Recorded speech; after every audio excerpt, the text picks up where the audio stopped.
Hello students, welcome to edu মন্ত্র। তোমরা জানো সামনেই তোমাদের মিসলেনিয়াস পরীক্ষা।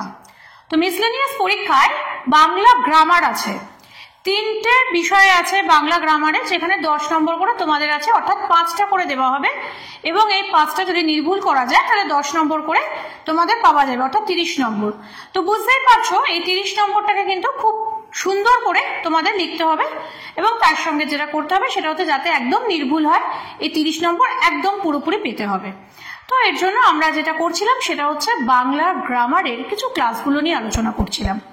দেখো, গ্রামার তো আমরা ক্লাস 12 অবধি সবাই পড়েছি, বা ছোট্টবেলা থেকে গ্রামার পোর্শনটা আমাদের কিন্তু ছিল। এবারে এই গ্রামার পোর্শনটা পড়তে গিয়ে এখন যেটা হয়েছে যে বহুদিন ধরে গ্রামারটা প্র্যাকটিস নেই এবং ধরো কালের নিয়মে তাতে একটু পলি পড়ে গেছে, তাই না? তো এখন আমরা যেটা করব, যে তোমরা সবই জানো, যারা যারা দেখছো আমার ভিডিও তারা কিন্তু প্রত্যেক ভিউয়ার্সরাই কিন্তু এগুলো জানো এবং এগুলো কিন্তু বিভিন্ন ক্ষেত্রে ব্যবহারও করে থাকো। আমাদের যেটা কাজ এই ক্লাসে যেটা করব বা এই সেশনে যেটা করব সেটা হচ্ছে যে ওই যেগুলো তোমরা একটু ভুলে গেছো বা হয়তো মনে পড়ছে না সেগুলোকে একটু প্র্যাকটিস করাবো। চলো চলে আসি আজকের বিষয়। তো আজকের আমাদের বিষয় হচ্ছে এক কথায় প্রকাশ বা বাক্য সংকোচন। এখন প্রশ্ন হচ্ছে যে এক কথায় প্রকাশ বা বাক্য সংকোচন কাকে বলে? চেনা চেনা মনে হচ্ছে নিশ্চয়ই। এক কথায় প্রকাশ বা বাক্য সংকোচন হচ্ছে যে অনেক সময় এরকম হয় যে অনেকগুলো কথা একসঙ্গে এত বড় করে না বলে আমরা এটাকে ছোট্ট করে এক কথায় বলতে পারি এবং এক কথায় বললেই সেটা ছোট হয়ে যায়।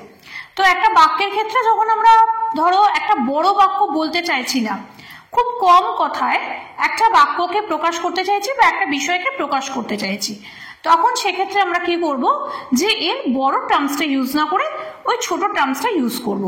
এগুলো কিন্তু সবই আমরা জানি বা অনেকগুলো আমরা রোজ কথা বলতে বলতে ব্যবহার করেই থাকি। তো চলো আজকে আমরা এগুলো নিয়ে একটু আলোচনা করে নিই। কাকে বলে বাক্য সংকোচন? একাধিক কথায় প্রকাশিত কোনো ভাবকে প্রয়োজন মতো একটি শব্দে প্রকাশ করার নাম হচ্ছে বাক্য সংকোচন এবং একে এক কথায় প্রকাশও বলা যেতে পারে। তাহলে দেখো যে এই কথাটা ভেরি ভেরি ইম্পর্টেন্ট, যে প্রয়োজন মতো একটি শব্দে প্রকাশ করাকে, অর্থাৎ যখন ধরো আমার একটা বাক্যকে খুব ছোট করে বলার প্রয়োজন রয়েছে, তো তখন আমি কি করব, তখন আমি এই এক কথায় প্রকাশগুলো ব্যবহার করব। ঠিক আছে, দেখো কিছু মনে পড়ছে কিনা। প্রথম যেটা আমাদের আসবে, অগ্রে জন্মেছে যে, অর্থাৎ যে আগে জন্মেছে। তো আগে জন্মেছে মানে অগ্রে, অগ্র মানে আগে, তো আগে জন্মেছে যে তাকে আমরা কি বলতে পারি, অগ্রজ। ঠিক একইভাবে তারপরে আমরা বলতে পারি অনু, অনু মানে পরে, পশ্চাৎ মানে তারপরে। যে আগে জন্মেছে সে যদি অগ্রজ হয় তাহলে যে পরে জন্মেছে তাকে আমরা কি বলতে পারি, যে অনুজ। তাহলে অগ্রজ আর অনুজ পরপর মনে রাখতে হয়তো সুবিধা হবে। তাহলে যে বড় তাকে আমরা বলবো কি, অগ্রজ, আর যে পরে জন্মেছে বা পরের যে ভাই বা বোন বা কিছু তাকে আমরা বলবো কি, অনুজ। মনে থাকবে। দ্বিতীয় হচ্ছে দেখো, অরিকে দমন করে যে, অরি কথাটার মানে হচ্ছে শত্রু। দেখো আমি পাশে লিখে দিচ্ছি, অরি কথাটার অর্থ হচ্ছে শত্রু। তাহলে সেখানে শত্রুকে দমন করে যে, শত্রু। তাহলে অরিকে দমন করে যে, অর্থাৎ অরিকে যে দমন করে তাকে আমরা কি বলবো, অরিন্দম। তাহলে যাদের নাম অরিন্দম তার মানে তার অর্থে, নামের অর্থ কি হলো, যে অরিকে দমন করে যে অরিন্দম। ঠিক একইভাবে অরিকে জয় করে যে, অর্থাৎ এ ছিল দমন করছে আর এ হচ্ছে কি, জয় করছে। তাহলে যে জয় করছে তাকে বলা হচ্ছে অরিজিৎ। অর্থাৎ একজন দমন করে, যে দমন করে সে হচ্ছে অরিন্দম, আর যে জয় করে তাকে আমরা বলছি কি, অরিজিৎ। এবং অরি কথাটার অর্থ হচ্ছে শত্রু। তৃতীয়ত দেখো, অগ্রে গমন করে যে, যে আগে আগে যাচ্ছে তাকে আমরা কি বলবো, অগ্রগামী। মনে পড়ছে? এগুলো কিন্তু আমরা সবসময় আমাদের কথার মধ্যে বা লেখার মধ্যে ব্যবহার করে থাকি, যে আগে যাচ্ছে যে বা আগে জন্মেছে যে, এরকম ধরনের কথাগুলো কিন্তু আমরা ব্যবহার করে থাকি। তো সুতরাং এখানেও সেই ব্যাপার, অগ্রে গমন করেছে তাকে আমরা বলতে পারি অগ্রগামী, আর তার সঙ্গে অনুকরণ করা যায় এমন তাকে আমরা বলছি কি, অনুকরণীয়। যেটাকে অনুকরণ করা যায় যে জিনিসটাকে অনুকরণ করা যায়। ধরে নেওয়া যাক কেউ যদি খুব ভালো কিছু করে তখন আমরা তাকে কি করি, অনুকরণ করি। তাহলে অনুকরণ করা যায় এরকম যেটা, সেটাকে আমরা বলছি কি অনুকরণীয়। আর যে অনুকরণ করতে ইচ্ছুক অর্থাৎ যে করবে অনুকরণ, তাকে আমরা কি বলবো, অনুচিকিৎসু। তাহলে যেটা অনুকরণ করা যায় তাকে বলা হয় অনুকরণীয়, আর যে অনুকরণ করবে তাকে আমরা কি বলবো, অনুচিকিৎসু। এরপরে দেখা যাচ্ছে, দেখো ঠিক ওই একই সঙ্গে আছে অনুকরণ যায় না যা, যেটাকে অনুকরণ করা যায় না, যেটা অসম্ভব অনুকরণ করা, সেটাকে আমরা কি বলছি, অননুকরণীয়। অননুকরণীয়, অনুকরণীয় তার সাথে অন এই প্রত্যয়টা যোগ করে কি হচ্ছে, অননুকরণীয়। এরপরে আসছে অবশ্যই হবে যা, যেটা অবশ্যই হবে, হতে বাধ্য, সেটাকে আমরা কি বলছি, অবশ্যম্ভাবী। অর্থাৎ যা হবে তাকে বলা হয় অবশ্যম্ভাবী। আর অনুসন্ধান করার ইচ্ছা, এখানেও সেই দেখো মানে এই অনুকরণীয় আর অনুচিকিৎসুর মতন এটাও ঠিক একইভাবে আছে। একটা হচ্ছে অনুসন্ধান করার ইচ্ছা, সেটাকে আমরা বলছি কি অনুসন্ধিৎসা, আর যে অনুসন্ধান করতে ইচ্ছুক তাকে বলা হচ্ছে অনুসন্ধিৎসু। মানে যে বিষয়টা নিয়ে আমরা অনুসরণ করব তাকে আমরা বলবো কি অনুসন্ধিৎসা, মানে যেটা নিয়ে, যে বিষয়টা নিয়ে আমরা অনুসন্ধান করব সেই বিষয়টাকে আমরা বলবো কি অনুসন্ধিৎসা। আর যে করবে, যে অনুসন্ধান করবে তাকে আমরা বলছি কি অনুসন্ধিৎসু। সুতরাং যখন পরীক্ষাতে তোমাদের এই বিষয়টা আসবে তখন কিন্তু কোশ্চেন পেপারটা অবশ্যই ভালো করে পড়ো যে কি এসেছে। অর্থাৎ অনেক সময় কি হয়, যেহেতু পরীক্ষার সময় দেখো সকলের একটা চিন্তা ভাবনা মাথায় থাকে বা একটা টেন্স থাকো তোমরা সবাই, তো অতএব এখানে আমরা কি করি, এই অনুসন্ধান করার ইচ্ছা না অনুসন্ধান করতে ইচ্ছুক, এই দুটো অংশ তোমরা অনেক সময় না দেখেই লিখে ফেলো, এবং এক্ষেত্রে কিন্তু ভুল হয়ে যাবার একটা সম্ভাবনা তখন থেকেই যাচ্ছে। অতএব যখন পরীক্ষাতে এই ধরনের প্রশ্নগুলো আসবে তখন কিন্তু সঙ্গে সঙ্গে তোমাকে দেখতে হবে যে কি দিয়েছে, অর্থাৎ অনুসন্ধান করার ইচ্ছা না অনুসন্ধান করতে ইচ্ছুক, কোনটা দিয়েছে, যেটা দিয়েছে তার উত্তরটা কিন্তু তোমাদেরকে লিখতে হবে। এরপরে আসছে অন্য ভাষায় রূপান্তরিত অনুদিত। অনুদিত বিভিন্ন বই আমরা নিশ্চয়ই পড়েছি, অনেকবার পড়েছি। সুতরাং অনুদিত কথাটার অর্থ হচ্ছে যেটা ইংরেজি ভাষায় ছিল সেটাকে বাংলা ভাষায় অনুবাদ করছি, অথবা হিন্দি ভাষা থেকে বাংলা ভাষায় অনুদিত, বা এরকম ধরনের যে কোনো অনুদিত সিনেমা, অনুদিত বই, গল্পের বই, এরকম ধরনের প্রচুর কিছু আমরা পড়ে থাকি। তাহলে অন্য ভাষায় রূপান্তরিত এর এক কথায় প্রকাশ কি হচ্ছে, অনুদিত। এরপরে হচ্ছে অধ্যয়ন করা হয়েছে যা, অর্থাৎ যেটা পড়াশোনা, অধ্যয়ন মানে হচ্ছে যে যেটার বিষয় নিয়ে আমরা অধ্যয়ন করেছি, মানে যেটা আমরা পড়েছি বা যে বিষয়ে আমাদের সম্পূর্ণ জ্ঞান হয়েছে, এরকম ধরনের যদি কিছু থাকে তখন সেটাকে আমরা কি বলি, অধীত।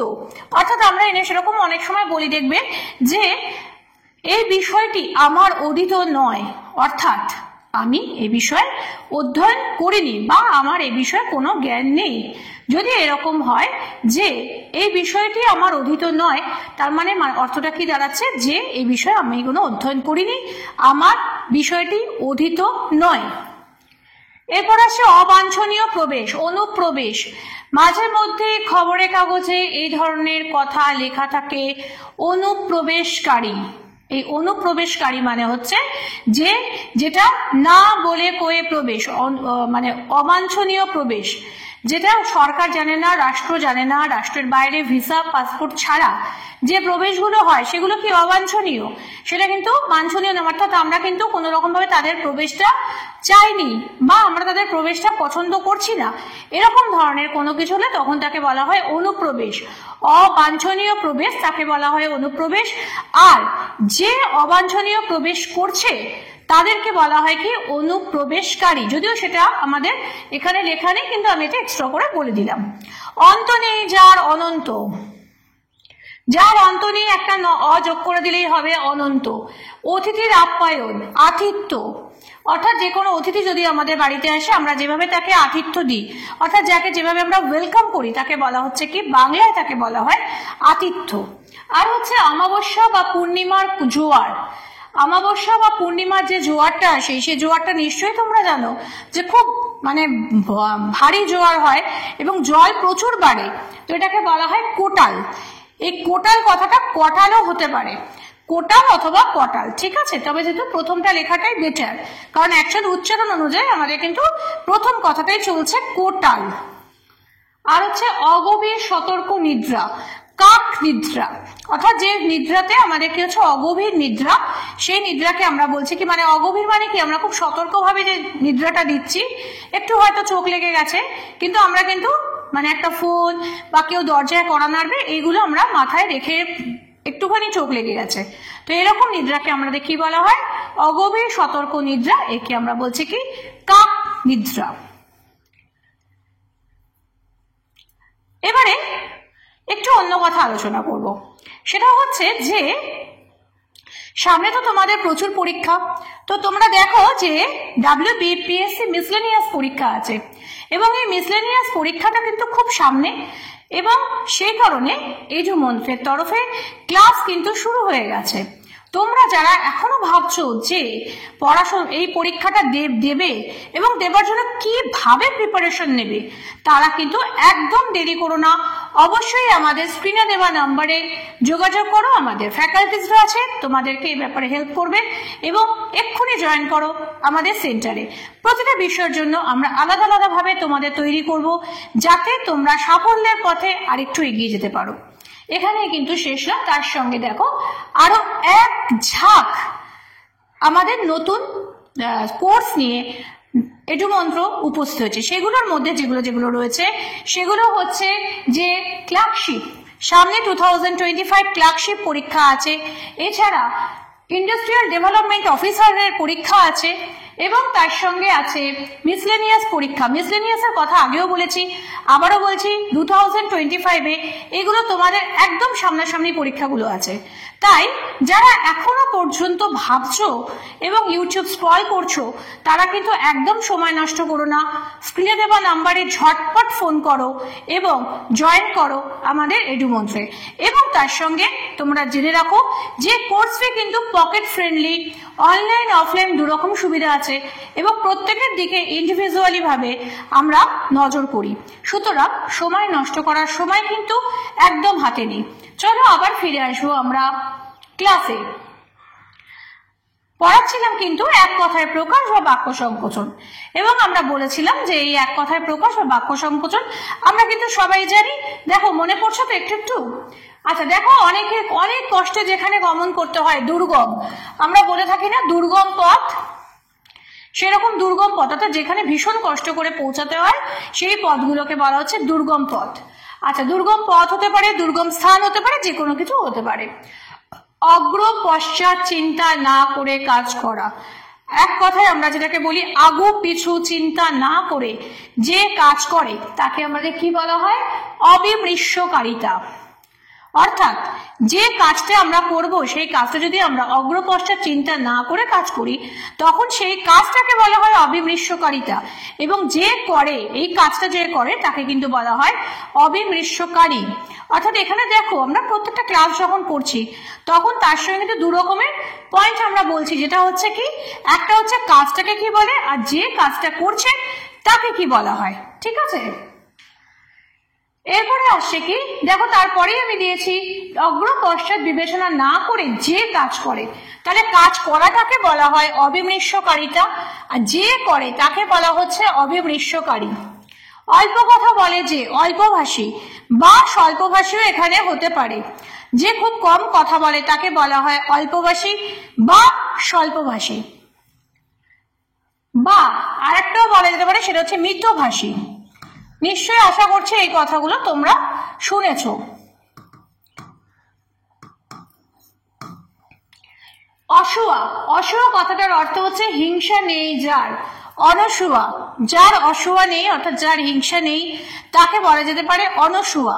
হ্যাঁ, শকুন্তলার দুই সখীর একজনের নাম ছিল অনসূয়া, অর্থাৎ যার কোনো অসূয়া নেই তাকে বলা হয় অনসূয়া। আরেক সখীর নাম নিশ্চয়ই তোমরা জানো, সেটা আমাকে কিন্তু কমেন্ট করে পাঠাবে। এটা কিন্তু এক্সট্রা প্রশ্ন, আমরা দেখবো তোমাদেরও কেমন জানা আছে। অর্থাৎ শকুন্তলার দুজন সখী ছিল, যার একজনের নাম ছিল অনসূয়া, এবং আরেকজন সখীর নাম আমাকে কিন্তু অবশ্যই কমেন্টে জানাবে। অভ্যন্তর সংক্রান্ত, আভ্যন্তরিক, অভ্যন্তরের সংক্রান্ত সেটাকে বলা হচ্ছে কি আভ্যন্তরিক। আর হচ্ছে অনেক কষ্টে যা পাওয়া যায় দুষ্প্রাপ্য, বলা হয় না দুষ্প্রাপ্য পুঁথি, দুষ্প্রাপ্য বই, দুষ্প্রাপ্য গ্রন্থ, তার মানে যেটা অনেক কষ্টে যেটা পাওয়া গেছে তাকে বলা হচ্ছে কি দুষ্প্রাপ্য। তাহলে অনেক কষ্টে যেখানে গমন করতে হয় সেই জায়গাটাকে বলা হয় দুর্গম, আর অনেক কষ্টে যা পাওয়া যায় তাকে বলা হয় দুষ্প্রাপ্য। শুধু তাই নয়, আরো আছে অনেক কষ্টে যাকে ভেদ করা যায় তাকে বলা হচ্ছে কি দুর্ভেদ্য। অনেক কষ্টে যা আরোগ্য হয় দুরারোগ্য, মানে যেটা আরোগ্য হবার সম্ভাবনা খুব কম তাকে বলা হয় দুরারোগ্য। আচ্ছা, তারপরে আসছে কি অনেক কষ্টে যাকে দমন করা যায় তাকে বলা হয় দুর্দম। অনেক কষ্টে যাকে ভেদ করা যায় দুর্ভেদ্য। তাহলে দেখো অনেক কষ্টে যেগুলো যেগুলো পাওয়া যায় সেগুলোকে আমরা এইভাবে মার্ক করলাম একসাথে, যাতে তোমাদের পড়তে বা বুঝতে সুবিধা হয়। অনেক কষ্টে যা পার হওয়া যায় দুস্তর। তাহলে এখানে দেখো অনেকগুলো যেগুলো সবকিছু কিন্তু দু দিয়ে শুরু, অর্থাৎ দু মানে যেটা অনেক কষ্টে যেগুলো পাওয়া যায় সেগুলো কিন্তু দু দিয়ে আমরা বোঝানোর চেষ্টা করলাম। আর হচ্ছে অন্য নেই যার অনন্য, আর অন্যদিকে মন নেই যার অনন্য মনা। তাহলে অন্য নেই যার কোনো ডুপ্লিকেট নেই তাকে বলছে কি অনন্য, আর অন্যদিকে মন নেই যার তাকে আমরা বলছি কি অনন্য মনা। অন্যের হয়ে স্বাক্ষর করে বকলমে সই করা, তোমার বকলমে আমি সই করে দিলাম। বিহাফ, তোমার বিহাফে আমি সই করে পার্সেলটা নিয়ে নিচ্ছি। তাহলে এটাকে বাংলাতে কি বলা হবে? বাংলাতে বলা হয় বকলম, তোমার বকলমে আমার সইটা করা হচ্ছে। অন্যের হয়ে যে স্বাক্ষর করে তাকে বলা হয় বকলম। অশ্ব রাখা স্থান, অশ্ব রাখা স্থানকে বলা হয় মন্দুরা, অর্থাৎ যাকে ইংলিশে বলে স্টেবল, যেখানে আস্তাবল, বাংলা আর একটা ভাষা আছে আস্তাবল। আস্তাবল বললে কিন্তু এখানে হবে না, অ্যাকচুয়াল তোমাদের যেহেতু এই মানে ভালো কথাটা বলতে হবে, মানে সাধু ভাই কথাটা বলতে হবে, তখন সেক্ষেত্রে অশ্ব রাখা স্থান যেটা সেটাকে আস্তাবল বললে হবে না।